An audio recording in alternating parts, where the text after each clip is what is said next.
cashew nut sector. President Donald Trump's administration has withdrawn from a number of international organizations and treaties, including some United Nations organizations. Now, this is set to see reduced funding from the superpower towards key interventions. KTN's Nwakip Kemboy reports. The United States of America has withdrawn and cut funding to a number of United Nations organizations, including the UN Economic and Social Council, Economic Commission for Africa, UN Population Fund, International Trade Center, and Office of the Special Advisor on Africa, amongst others. This follows President Donald Trump's disapproval of how the United Nations has handled a number of issues.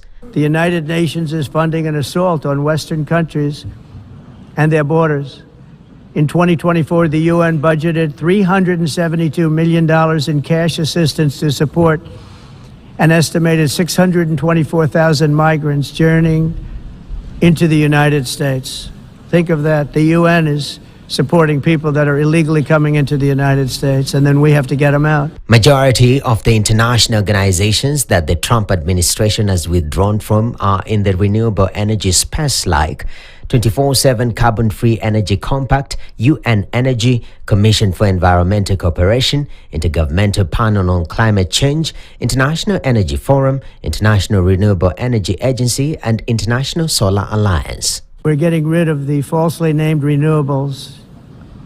By the way, they're a joke. They don't work. They're too expensive. They're not strong enough to fire up the plants that you need to make your country great. Withdrawal of the funds will see reduced funding to the UN organizations, of which Washington has contributed a huge chunk, with the US contributing almost a third of all UN funding in 2025, a move that will likely affect the effectiveness of the UN interventions.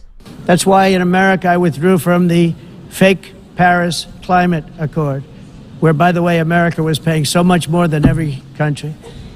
Others weren't paying. China didn't have to pay until 2030.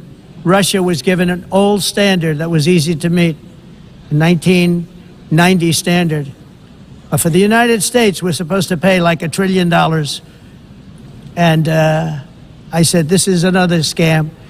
The fact is, the United States has been taken advantage of by the world for many, many years, but not any longer, as you probably noticed. This move follows massive foreign aid cuts by the administration. We got rid of USAID. We brought all that foreign aid under the State Department so that now when we give money to countries, we know where the money's going and we know we're helping our allies and our friends and not just enriching some, third-party group that's making a bunch of money from your taxpayer dollars. The executive order continues to signal the global tilt towards protectionist policies, a wake-up call to countries to reinforce local capacity and self-dependency.